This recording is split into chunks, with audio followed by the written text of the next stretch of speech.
हाँ जी, सभी साथियों को नमस्कार। आपका हार्दिक स्वागत है और अभिनंदन है आपके अपने YouTube channel revision video guess में। तो साथियों, अपन ने स्टार्ट की थी राजस्थान की कला व संस्कृति, और राजस्थान की कला व संस्कृति की हमने 3 क्लासें कर ली थी। और सबसे पहले जो अपन ने टॉपिक लिया था वो था राजस्थान के संत संप्रदाय।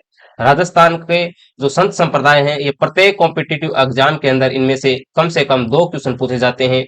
इसीलिए हमने सबसे पहले ये स्टार्ट किया है। तो साथियों, कल हमने बात की थी संत दादू दयाल के बारे में। कुछ बातें हमने पढ़ ली थी, कुछ बातें और हैं वो आज हम इनके बारे में पढ़ेंगे। तो चलिए साथियों, शुरू करते हैं। और शुरू करने से पहले मेरा आपसे निवेदन है कि आप चैनल पर नए हैं तो चैनल को लाइक जरूर करें, अपने साथियों के साथ ज्यादा से ज्यादा शेयर करें, वह बेल आइकन को दबाकर आप अपने इस चैनल को सब्सक्राइब कर लें।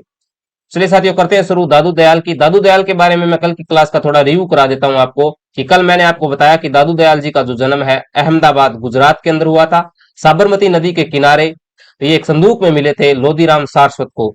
लोधीराम सारस्वत जो जाति से ब्राह्मण थे, उन्होंने इनका लालन पालन किया और इनको पाला था। तो कहते हैं कि उसके बाद में जो साबरमती नदी के किनारे मिले थे ये, इसी कारण साबरमती जो नदी है इसको पुत्रदायिनी नदी कहा जाता है।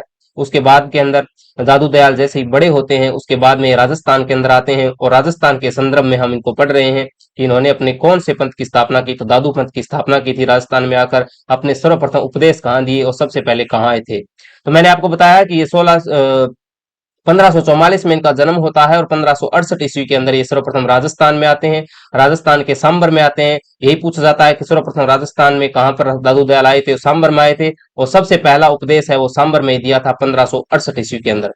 1568 में अपना पहला उपदेश दिया। उसके बाद में लोग इनके साथ जुड़े, इनके प्रवचनों से प्रभावित हुए, और इन्होंने क्या किया, उसके 6 साल बाद लगभग 1574 ईस्वी के अंदर 1574 ईस्वी के दादू पंथ की स्थापना कर दी थी। दादू पंथ की स्थापना की और अपने अनुयायियों को धर्म के प्रति है और आस्था के प्रति जोड़ा। इस प्रकार के इन्होंने कार्य किए। उसके बाद में मैंने बताया कि 1585 ईस्वी में ये अकबर से मिलते हैं। भगवंत दास है आमेर का, वो इनको अकबर से मिलवाता है फतेहपुर सीकरी के अंदर। 40 दिन वहां रुकते हैं। उसके बाद में 1603 ईस्वी के अंदर जयपुर के अंदर एक स्थान पड़ता है, नरेना या नारायणा भी कहते हैं उसे। उसके अंदर एक पहाड़ी है, वहां पर बहरान की पहाड़ी पर इन्होंने अपने देहा त्याग कर दिया था, और उस बहरान की पहाड़ी को दादू खोल के नाम से जाना जाता है। उसके बाद में कल मैंने आपको बताया इनके 2 ग्रंथ हैं। एक तो है दादूरी वाणी। दादूरी वाणी है, इनकी पूजा होती है नरेना या नारायण के अंदर। और फाल्गुन शुक्ल अष्टमी को इनका मेला भरता है, यहीं पर भरता है, क्योंकि फाल्गुन शुक्ल अष्टमी को इनका जन्म हुआ था।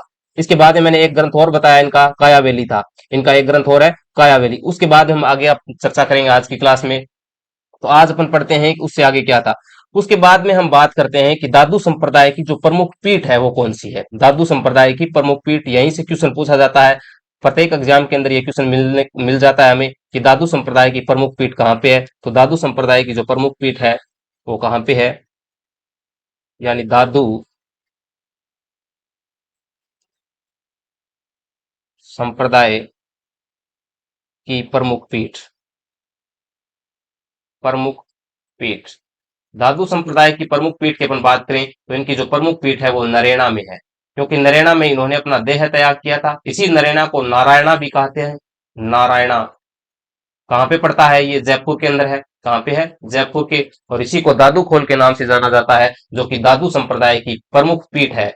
दादू संप्रदाय की प्रमुख पीठ है। उसके बाद में बात करें हम कि दादू जो संप्रदाय है, इस दादू संप्रदाय के अंदर जो सत्संग स्थल होते हैं, उन सत्संग स्थलों को क्या कहा जाता है। जैसे अपने हिंदू धर्म के अंदर जो सत्संग स्थल होते हैं, सत्संग करते हैं, उनको एक यूनिक नाम देते हैं अपन। उसी प्रकार इन दादू संप्रदाय के अंदर जो फिक्स स्थल बने होते हैं, जहां पर सत्संग करते हैं, भजन करते हैं, प्रवचन दिए जाते हैं, उन सत्संग स्थलों को क्या कहा जाता है, तो उनको अलख दरीबा कहा जाता है। याद रखना है, यहां से पूछा जाता है कि दादू संप्रदाय के सत्संग स्थल या इनके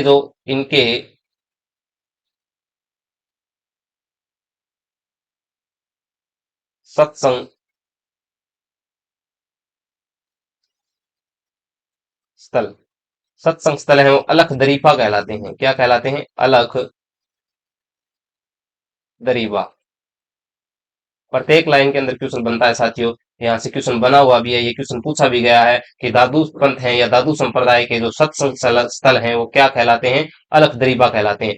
उसके बाद में जब अपने हिंदू धर्म में हम किसी से मिलते हैं तो सबसे पहले हम क्या करते हैं, उसका अभिवादन करते हैं और राम राम शब्द बोलते हैं। क्या बोलते हैं, राम राम शब्द। उसी प्रकार दादू पंथ का अभिवादन शब्द है वो अलग है। दादू संप्रदाय या दादू पंथी जितने भी हैं वो किसी व्यक्ति से मिलते हैं या उनका अभिवादन करते हैं तो एक शब्द बोलते हैं, यानी उनका जो अभिवादन शब्द है वो सत्याराम। क्या है इनका, यानी इनका जो अभिवादन शब्द है वो क्या है, सत्याराम। अभिवादन शब्द क्या है, सत्याराम। जिस प्रकार हम राम राम बोलते हैं, इसी प्रकार ये जब किसी व्यक्ति से मिलते हैं या किसी व्यक्ति का स्वागत करते हैं, वादन करते हैं, तो उसको बोलते हैं सत्याराम, और अपन बोलते हैं राम राम। ये याद रखना है कि दादू संप्रदाय की प्रमुख पीठ कहाँ पे है, तो नरेना या नारायणा जयपुर के अंदर है, जहां पर इन्होंने अपने देह को त्याग दिया था 1603 ईस्वी के अंदर। वहीं पर इनकी प्रमुख पीठ बनी हुई है।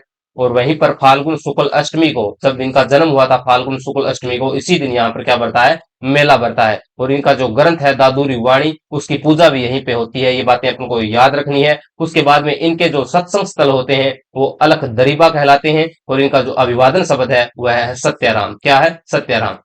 इसके बाद में अगर बात करें हम कि दादू संप्रदाय के अंदर जब दादू के बाद में इनके शिष्य जो प्रधान गद्दी पर बैठे थे उनका नाम था जेतमल। क्या था, जेतमल। जेतमल जब था तो जेतमल के समय दादू संप्रदाय ये 5 शाखाओं के अंदर विभक्त हो गया था। किसके समय हुआ, पूछा जाता है, किन के समय, जेतमल के समय। क्या नाम है, जेतमल। जेतमल, जेतमल के समय, समय दादू संप्रदाय 5 शाखाओं में, 5 शाखाओं में विभक्त हो गया था। विभक्त हो गया। किसके समय हुआ, जेतमल के समय। ये याद रखना है अपने को कि जेतमल के समय दादू संप्रदाय 5 शाखाओं में विभक्त हो गया। अब इनकी जो 5 शाखाएं हैं उनके बारे में हम पर चर्चा करेंगे कि कौन सी शाखा का प्रवर्तक कौन है। यहीं से क्वेश्चन पूछा जाता है, एग्जाम के अंदर ये पूछा जाता है। 5 शाखाएं दे दी जाती हैं, उसके बाद में पूछा जाता है इनमें से, निम्न में से कौन सा प्रवर्तक किस शाखा का है, तो हमें इनके प्रवर्तक याद रखने हैं।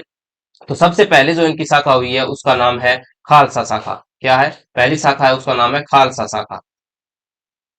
खालसा शाखा। खालसा शाखा के प्रवर्तक कौन हुए हैं, खालसा शाखा के प्रवर्तक हुए हैं गरीबदास जी। क्या है, गरीबदास जी ने खालसा शाखा की स्थापना की। गरीबदास, गरीबदास जी।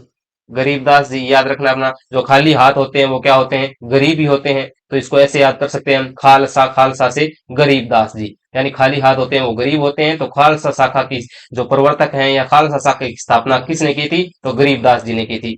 अब एक बात और याद रखनी, जो खालसा शाखा वाले हैं ये कहाँ पे निवास करते हैं, ये खालसा शाखा वाले नरेना या नारायणा में निवास करते हैं। कहाँ पे, नरेना या नारायणा,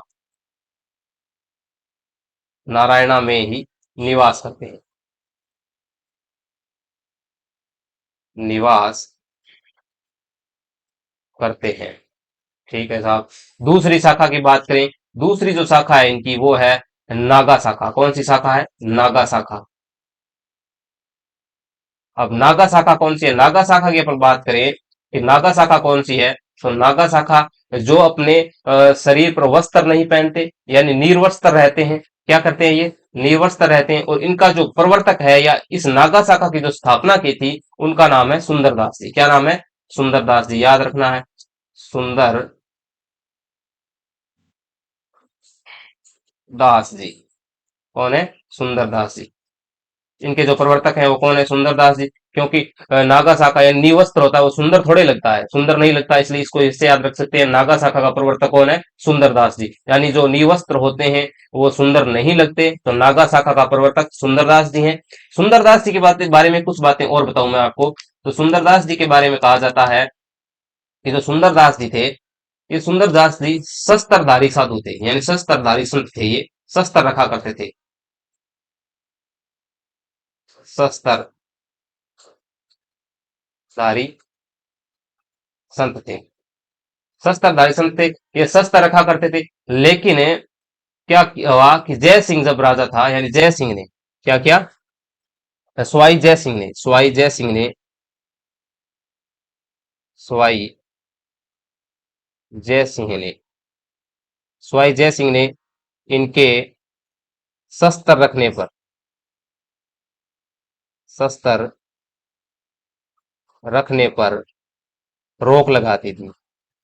याद रखना है, किसने लगाई थी इनके शस्त्र रखने पर रोक? स्वाई जय सिंह ने इनके शस्त्र रखने पर रोक लगा दी थी। लेकिन और भी याद रखना है कि ये जो सुंदरदास जी हैं, इन्होंने क्या किया, जब मराठों का आक्रमण हुआ था, मराठों के आक्रमण के समय स्वाई प्रताप सिंह व स्वाई प्रताप सिंह और मान सिंह की सहायता की थी मराठों के विरुद्ध युद्ध के अंदर। जब प्रताप सिंह और स्वाई मान सिंह ने मराठों को बाहर निकालने या खदेड़ने के लिए युद्ध किया था, उसके अंदर सुंदरदास जी ने उनका सहयोग किया था। ये बात भी अपने याद रखनी है कि इन्होंने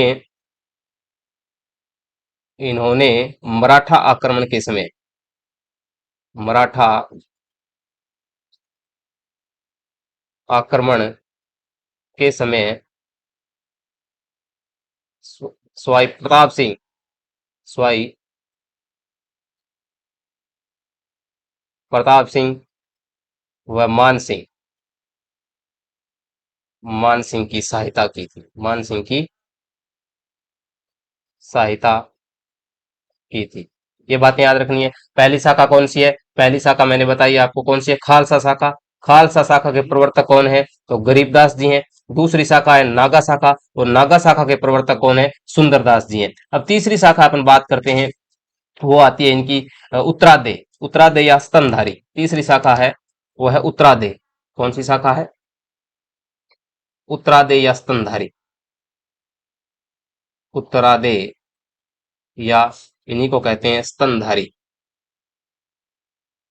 स्तनधारी शाखा।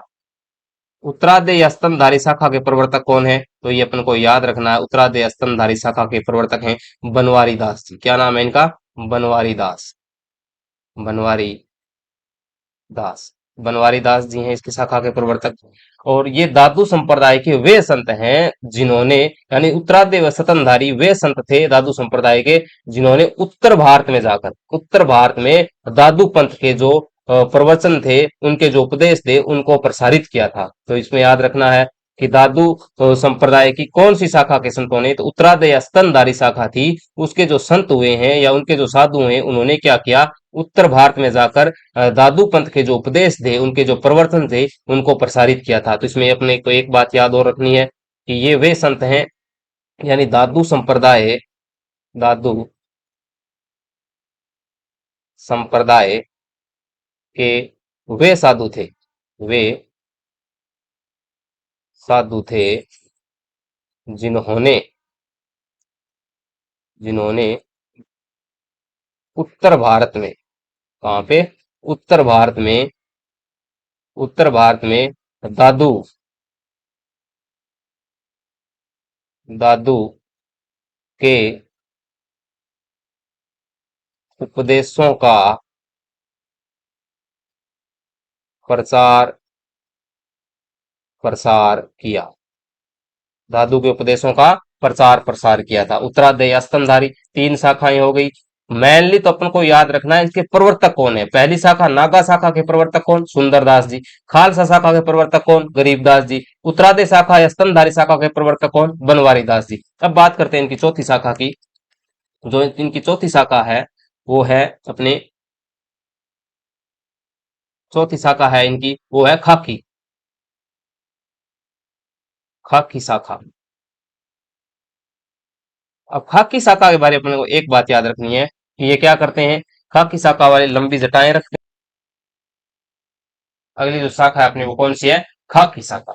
खाकी शाखा वालों की में अपने क्या याद रखना है कि ये लंबी जटाएं रखते हैं, अपने पूरे शरीर पर भस्म लिपटाए रहते हैं, यानी जो विभूत होती है उस विभूत को अपने पूरे शरीर पर लपेटे हुए रहते हैं। तो खाकी शाखा वाले क्या करते हैं, ये लंबी जटाएं रखते हैं, ये लंबी जटाएं रखते हैं, जटाएं रखते हैं तथा पूरे शरीर पर, पूरे शरीर पर भस्म, विभूत कह सकते हैं हम, भस्म कह सकते हैं, विभूत या भस्म लपेटे या लपेटे रहते हैं, लपेटे रहते हैं। एकाकी शाखा है। पांचवी शाखा जो इनकी है, पांचवी शाखा की अपन बात करें वो है विरक्त शाखा। कौन सी है? विरक्त शाखा। विरक्त शाखा की बात करें तो ये विरक्त शाखा के जो साधु होते हैं वो क्या करते हैं? एकांकित जीवन यापन करने वाले होते हैं। कैसे होते हैं? ये क्या करते हैं? अपने एकांत स्थान पर बैठ के भगवान की भक्ति के भजन करते हैं और भगवान की साधना करते हैं। इनको कोई भी मोह माया से मतलब नहीं है। ये मतलब एकांकित जीवन यापन करते हैं। तो विरक्त शाखा के साधु क्या करते हैं कि ये एकांकित जीवन, ये एकांकी जीवन यापन करते हैं, जीवन यापन करते हैं। तो ये है धातु संप्रदाय की पांच शाखाएं। पहली शाखा कौन सी है? जेतमल के इसमें पांच शाखाओं के अंदर विभक्त हुआ। पहली शाखा कौन सी है? तो मैंने बताया खालसा शाखा। खालसा शाखा के प्रवर्तक कौन है? गरीबदास जी है, क्योंकि जो खाली हाथ होते हैं वो गरीब होते हैं, तो इसी प्रकार इसको याद रखना है। खालसा शाखा के प्रवर्तक गरीबदास जी। दूसरी शाखा नागा शाखा, निवस्त्र रहते हैं, और निवस्त्र जो रहते हैं वो सुंदर नहीं लगते, इसलिए निवस्त्र शाखा के जो प्रवर्तक हैं वो कौन है? सुंदरदास जी हैं। उसके बाद में तीसरी जो शाखा मैंने बताई आपको वो होती उत्तरादेय स्तनधारी। उत्तरादेय स्तनधारी वे साधु थे जिन्होंने उत्तर भारत में जाकर दादू पंथ के प्रवचनों को या उनके उपदेशों को प्रसारित किया था। और चौथी जो शाखा है खाकी शाखा। खाकी शाखा के जितने भी साधु होते हैं वो अपने लंबी जटाएं रखते हैं, पूरे शरीर पर भस्म लपेटे रहते हैं। उसके बाद में विरक्त शाखा होते हैं, और विरक्त शाखा के जो साधु होते हैं वो एकांकी जीवन यापन करते हैं, यानी एकांत स्थान पर जाकर अपने भगवान की भक्ति में लीन होते हैं और समाधि धारण करते हैं और भगवान की पूजा अर्चना है वो करते हैं। इस प्रकार की पांचों शाखाओं के अपन को नाम याद रखना है। अब क्या है कि इनके जो शिष्य थे, इनके तो खुद के दो ग्रंथ थे दादू जी के। तो एक तो मैंने आपको बताया कि इनका जो ग्रंथ था दादूरी वाणी, और दूसरा इनका ग्रंथ था कायावेली। अब इनके जो शिष्य थे उन शिष्यों ने भी क्या किया? इनके उपदेशों को संकलित करवाया और ग्रंथ लिखवाया। तो इनके शिष्यों ने जो इन पर ग्रंथ लिखवाए थे उनके नाम अपन याद कर लेते हैं या जान लेते हैं कौन कौन से थे। तो अपने को याद रखना है कि दादू के शिष्यों ने उनके उपदेशों को संकलित कर निम्न ग्रंथों में संकलित करवाया। कौन से ग्रंथों में? दादू के उपदेशों को उनके शिष्यों ने संकलित करवाया। किसमें करवाया? सबसे पहले इन्होंने एक ग्रंथ लिखवाया। किसने लिखवाया वो भी बताऊंगा। एक ग्रंथ इनका आता है वो है हरेड़ वाणी। क्या ग्रंथ का नाम? हरेड़ वाणी। ये हरेड़ वाणी जो ग्रंथ है इसके अंदर दादू के उपदेशों को किसने लिखवाया? तो अपने को याद रखना है जगन्नाथ थी। इनके जो शिष्य थे जगन्नाथ। क्या थे? जगन्नाथ। जगन्नाथ जी या जगन्नाथ जी या जगन्नाथ दास जी ने इसको संकलित करवाया। जगन्नाथ ने इसको संकलित करवाया। दूसरा जो इनका ग्रंथ है जो कि इनके शिष्यों ने लिखवाया था उसका नाम है अंगवधु। क्या नाम है? अंगवधु। उस ग्रंथ का नाम है, दूसरा जो ग्रंथ है इनका उसका नाम है अंगवधु।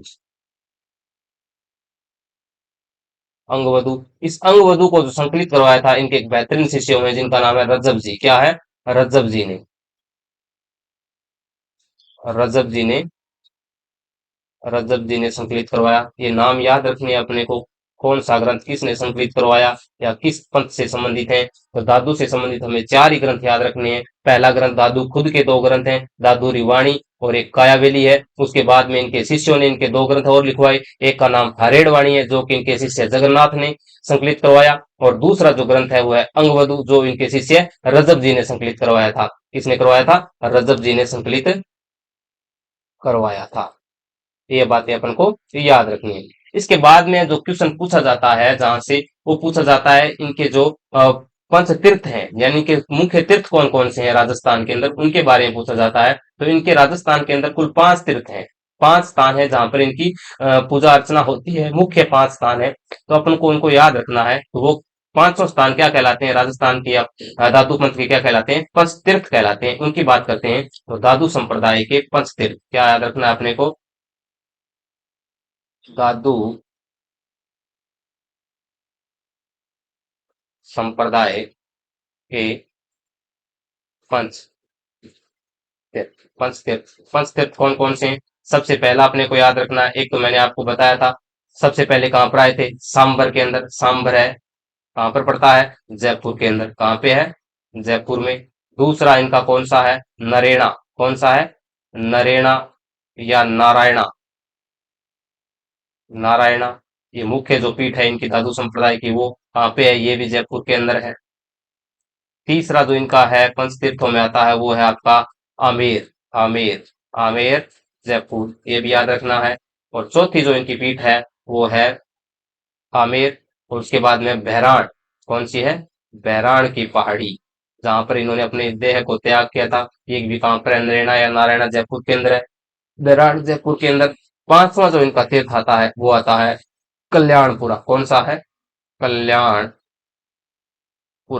ये पांचों तीर्थ अपने को याद रखने हैं कि दादू संप्रदाय के पंच तीर्थ कौन कौन से हैं। पहला सांबर जयपुर के अंदर है, नरेना या नारायणा, बैराण, आमेर, कल्याणपुरा। क्वेश्चन पूछ लिया जाता है कि निम्न में से कौन सा है वो दादू संप्रदाय का एक पंच तीर्थ नहीं है। ये तो उसमें से चार दिए होंगे, जिनमें से तीन होंगे, एक नहीं होगा, उसको छांटना होता है। इस प्रकार यहाँ से क्वेश्चन पूछा जाता है। तो ये अपने दिमाग में होना चाहिए कि दादू संप्रदाय के पंच तीर्थ कौन कौन से हैं। सबसे पहले जब सांबर में आए तो सांबर होगा ही होगा। उसके बाद में बहराण की पहाड़ी पर नैराणा या नारायणा में इन्होंने अपने देह को त्याग किया था। तो ये दोनों हो गए, बहराण और नैराणा या नारायणा। उसके बाद में आमेर, जयपुर और कल्याणपुर अपने को याद रखना है। इसके बाद में दो बातें और बताऊं मैं आपको दादू के बारे में कि दादू पंथी जितने भी होते हैं ना, तो दादू पंथी क्या करते हैं? एक तो दादू पंथी है वो तिलक नहीं लगाते। क्या नहीं लगाते? माथे पर कभी तिलक नहीं लगाएंगे।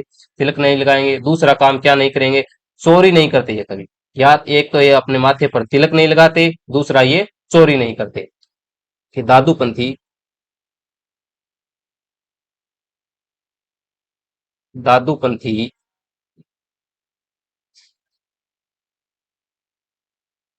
माथे पर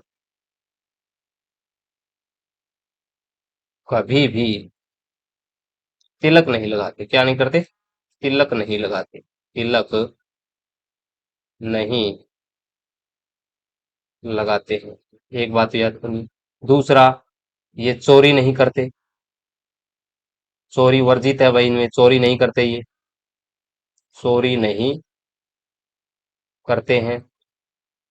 दो बातें याद रखनी है अपने को। और जो सबसे महत्वपूर्ण बात है, जो कि लगभग बहुत से एग्जाम में पूछा गया है कि दादू ने कौन सा आंदोलन चलाया था, ये याद रखना है। तो दादू ने संत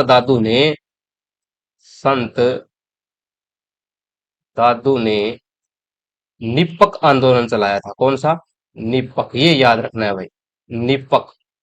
ये पीछे भी अभी लेटेस्ट कोई एग्जाम हुआ था, उसके अंदर ही पूछा गया था संत दादू ने कौन सा वो है आंदोलन चलाया। तो निपक आंदोलन चलाया था। कौन सा? निपक आंदोलन। निपक आंदोलन चलाया था। तो ये थे साथियों अपना अपने संत दादू के बारे में जितने भी इंपॉर्टेंट बातें बनती हैं, जो कि एग्जाम के अंदर पूछी जाती हैं, उनका सबका संकलन करके लेके आया था मैं। यानी आपको इधर उधर झांकने की जरूरत नहीं है। जितने भी एग्जाम के अंदर क्वेश्चन बनते हैं दादू से संबंधित, वो सब के सब हमने कर लिए दो क्लासों के अंदर। कल हमने एक क्लास ली, आज की अपनी एक क्लास थी। इसके आगे हम बात करेंगे अगले संतों पर, जो करेंगे हम अगली क्लास के अंदर। तब तक के लिए सभी साथियों का धन्यवाद। जय हिंद, जय भारत।